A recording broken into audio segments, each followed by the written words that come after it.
morning students. Now coming to proteins and polysaccharides. Proteins and polysaccharides. So these proteins are also biomacromolecules present in acid insoluble pool, acid insoluble fraction or acid insoluble pool. So actually proteins are they are the polymers of amino acids. They are the polymers of amino acids. Okay. So these are the chains of amino acids in which many amino acids are linked by peptide bonds. Peptide bonds. So, for example, this is amino acid, another amino acid. In this way, many amino acids are linked by peptide bonds, leading to the formation of a polypeptides. The chain of amino acids is called polypeptide. So, amino acids are the building blocks or units of proteins. The building blocks in proteins are amino acids because all the amino acids are linked one to each other, leading to the formation of a chain of amino acids that is called polypeptide. So, protein is a polypeptide. Protein is the chain of many amino acids. So, protein is the polymer of amino acids in which many amino acids are linked by peptide bonds. So, that is in this way, these proteins are represented by 21 types of amino acids. 21 types of amino acids are participated in protein structure. So, protein is a heteropolymer. Protein is a heteropolymer, not homopolymer. Protein is a heteropolymer, not a homopolymer. Homopolymer is represented by a chain of only one type of amino acids repeating the n number of times. Some of the examples for this amino acids: tryptophan, and tyrosine, and glycine, and serine, and phenylalanine, and methionine. Like that, there are total 21 types of amino acids in protein structure in living organisms. So, these proteins are heteropolymers. Why proteins are considered as heteropolymers? Proteins are made up of 21 different types of amino acids. When the protein is represented by only one type of amino acid, that is called a monosaccharide. This is a homopolymer, heteropolymer. But when the polymer is represented by only one type of amino acids, that is considered as a homopolymer. But proteins are not homopolymers because 21 types of amino acids are formed now. They are constructed, they are used in the construction of proteins. So, they are heteropolymers. Generally, these amino acids are the most essential. Amino acids are essential for human health. Amino acids are essential for human health. They are essential for human health. And all these essential amino acids, they are obtained from our dietary proteins. They are obtained from the dietary proteins. Okay, so many amino acids are essential for human health, and all these essential amino acids are obtained from the proteins, from our dietary proteins. They are essential for human health and also essential for human health. So, depending upon the source, these amino acids are divided into two types. Amino acids are divided into two types depending upon their source of their source. One type of amino acids are called essential amino acids. Essential amino acids. 1. 2. Non-essential amino acids. Essential and non-essential amino acids. But what are non-essential amino acids and what are essential amino acids? You know, some of the amino acids they can synthesize inside the body of living organism. Some of the amino acids they are synthesized in our body by metabolic pathways. Such type of amino acids are called non-essential amino acids. They are non-essential. They are abundantly present in our body because they can synthesize inside our body by metabolic process. You know, some of the amino acids are automatically synthesized in our body. Such type of amino acids are called non-essential amino acids. But some of the amino acids they are not synthesized in our body and are especially obtained from dietary proteins from food materials, dietary proteins. The amino acids which are not synthesized in our body and which are obtained from the dietary proteins in the form of food materials, they are considered as essential amino acids. Essential amino acids.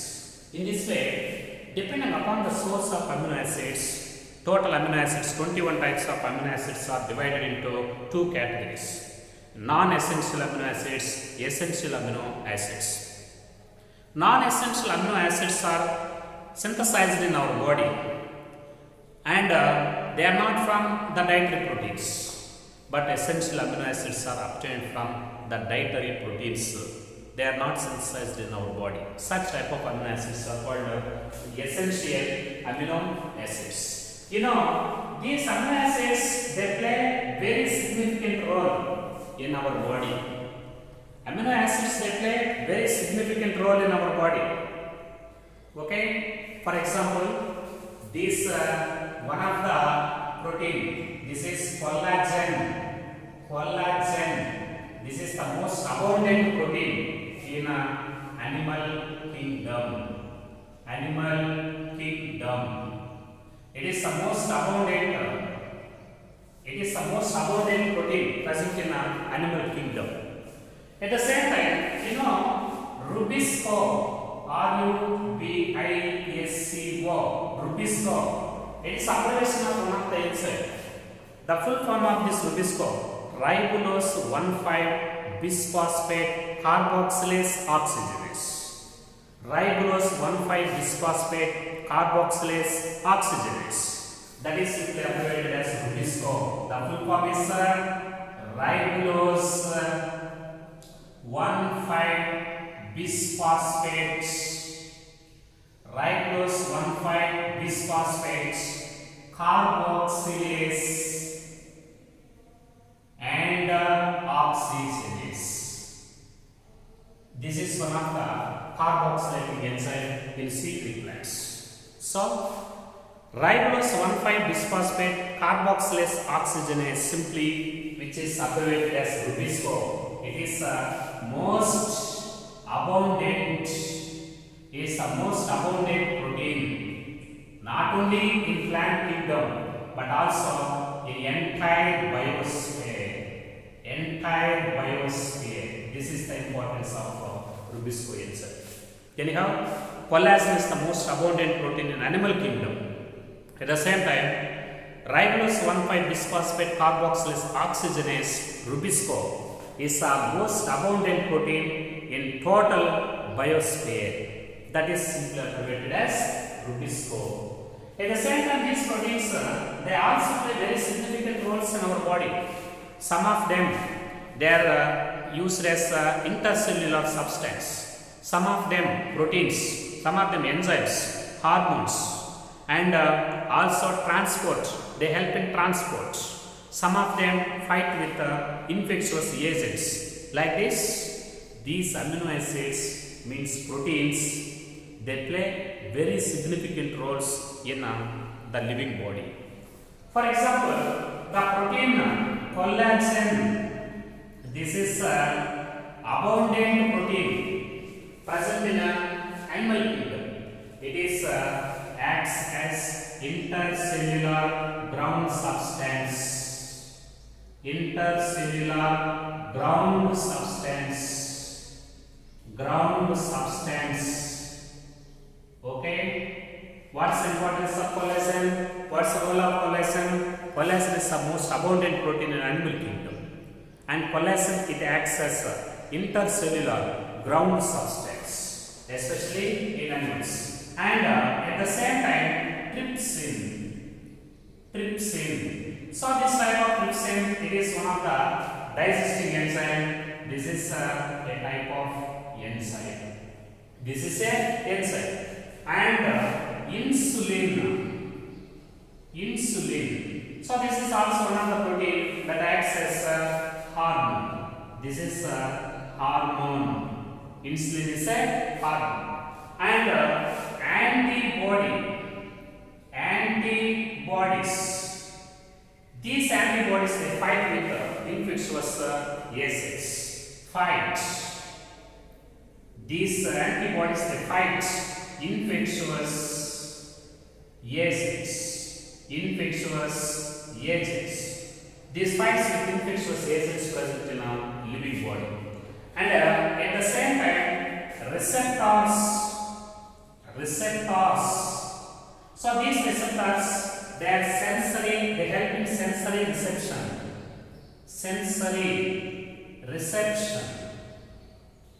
They help in sensory reception.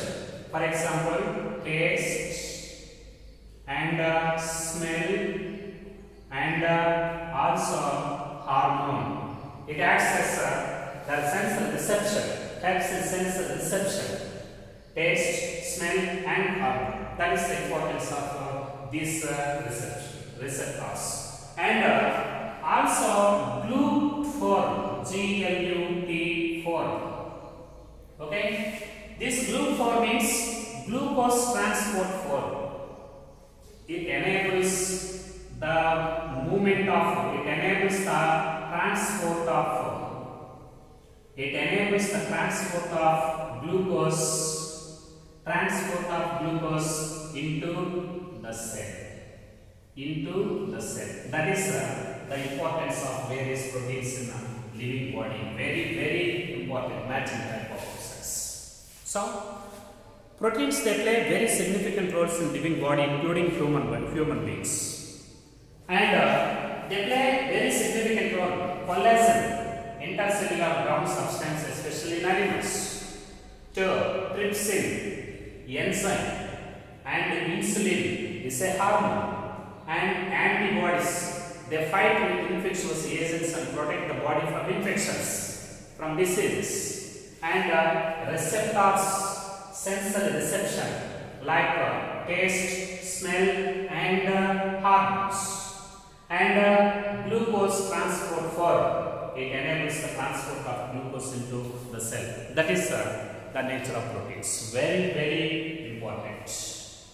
Okay, so proteins are the polymers. They are the long chains of amino acids, in which many amino acids are linked by peptide bonds. So proteins are amino acids are the building blocks and units, and monomers are units of proteins. 21 types of amino acids, they help in the construction of proteins, so that proteins are the heteropolymers, not homopolymers. Homopolymers are made up of only one type of amino acids with a repeated number of amino acids. So these proteins are amino acids are divided into two categories: essential, non-essential. Non-essential can synthesize inside the body of living organisms, But essential amino acids are the main source of this essential amino acids, dietary proteins. This is the list of various proteins and their role in living organisms. Now coming to another point, polysaccharides, very important. Polysaccharides. Students, you know, these polysaccharides, they are also a type of macrobiomolecules. Macrobiomolecules. They are also macrobiomolecules just like proteins and lipids, nucleic acids, and like that, polysaccharides are also a type of macrobiomolecules present in acid insoluble fraction. Acid insoluble fraction. They are present in acid insoluble fraction, whose molecular weight is also more than 10,000 daltons and also above. Such macrobiomolecules are polysaccharides. So actually, these polysaccharides are the polymers. Polysaccharides are the polymers of many monomers with this is a polymer of many sugars. Polymer of sugars, in which here this polysaccharide is a thread of a thread. This is considered as a thread consisting of many monopolysaccharides.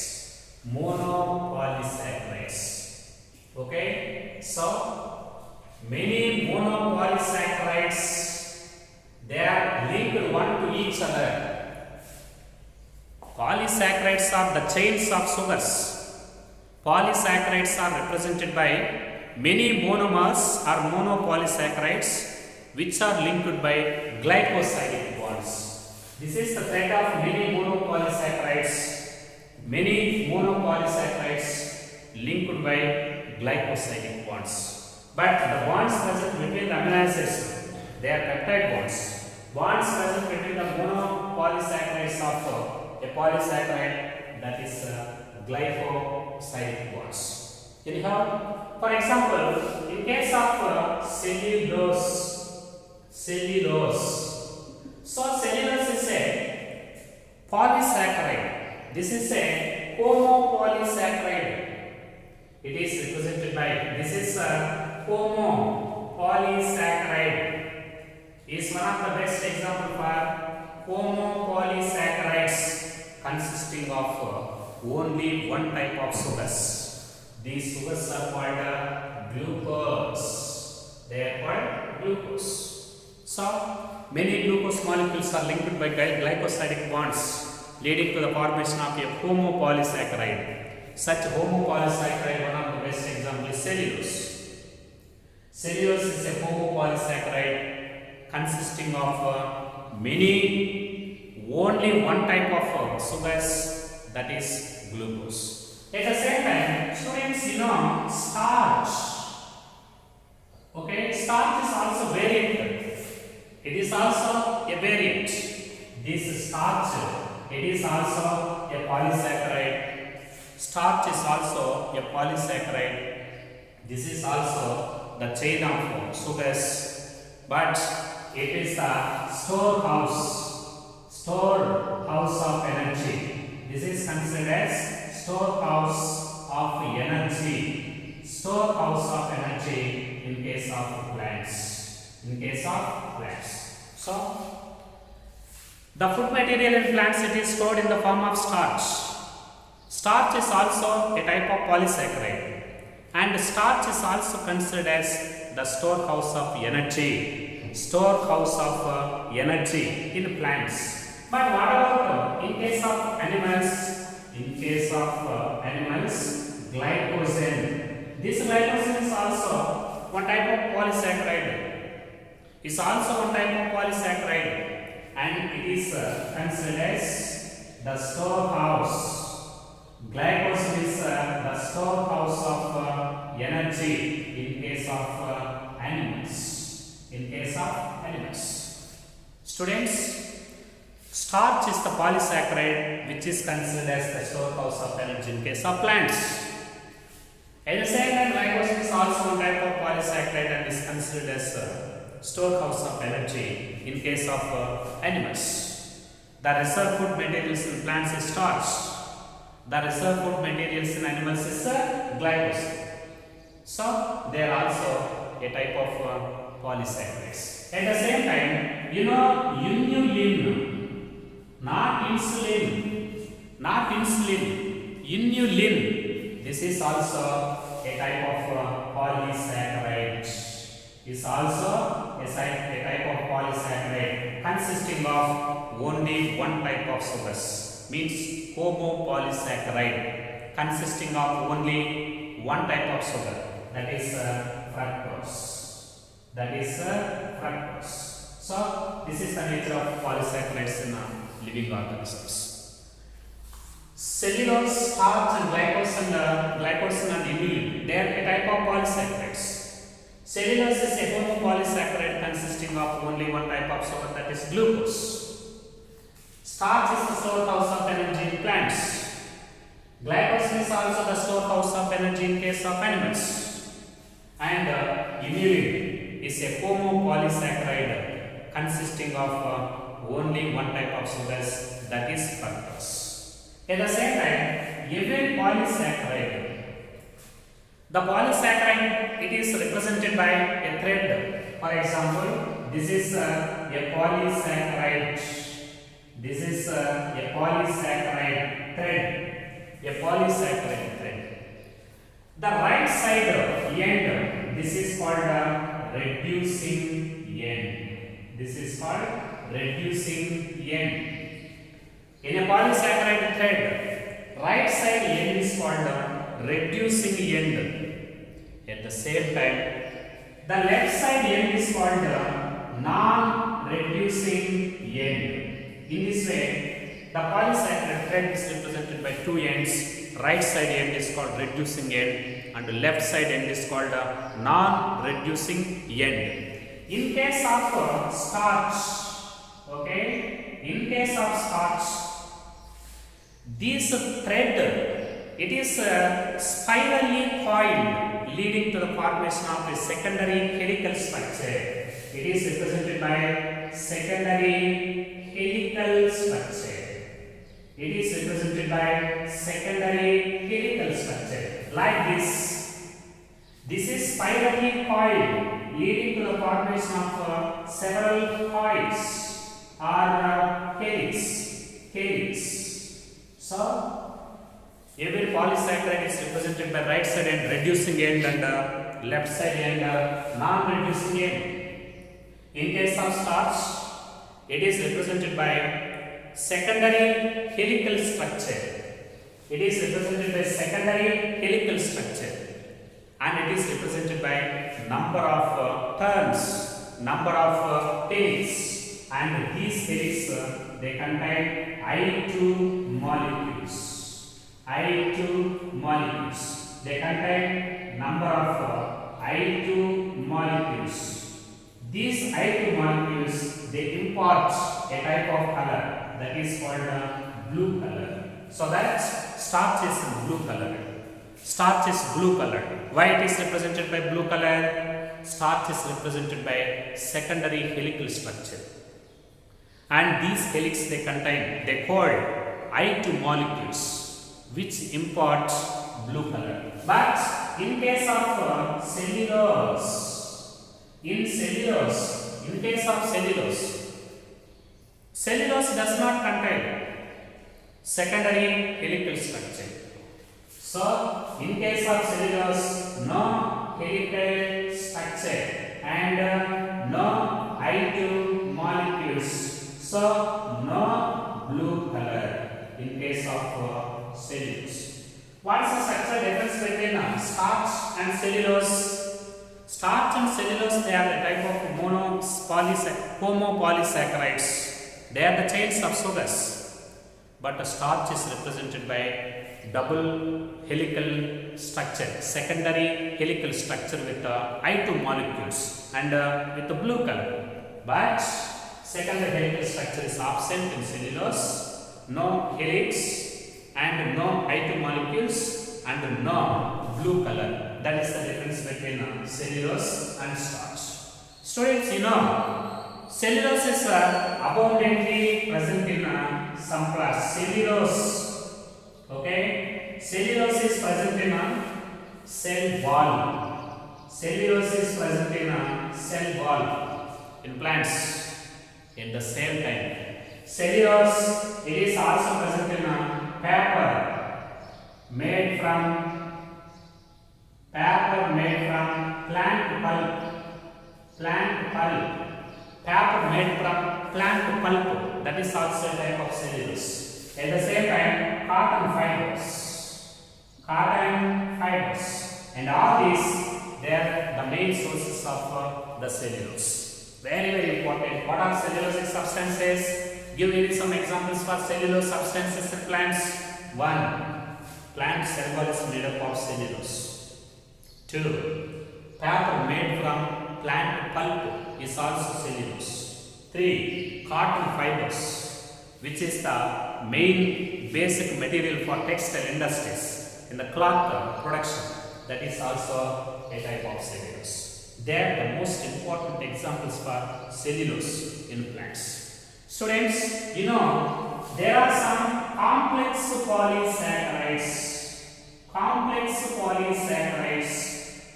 Okay, there are some complex polysaccharides. For example, amino sugars, and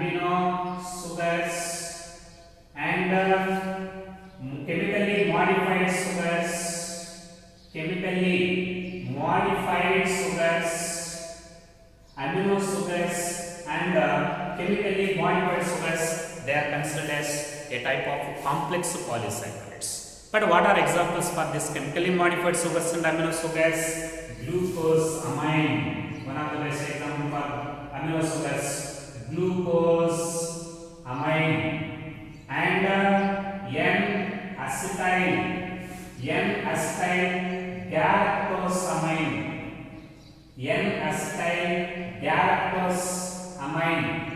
This glucosamine, N-acetyl galactosamine, they are the best examples for the complex polysaccharides. Students, you know, some of the amino sugars and chemically modified sugars, they are examples for polysaccharides, complex polysaccharides. What are the best examples for this amino sugars and chemically modified sugars? Glucosamine, N-acetyl galactosamine, they are the best examples for these complex polysaccharides. Students, you know, some of them, they are represented by complex heteropolysaccharides.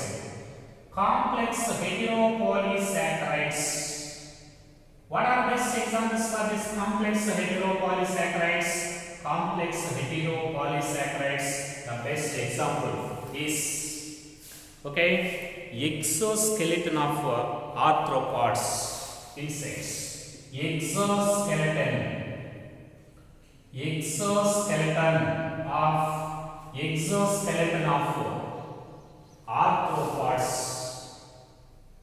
Exoskeleton of arthropods, and the chitin present in the cell wall of fungi. They are the best examples for heteropolysaccharides.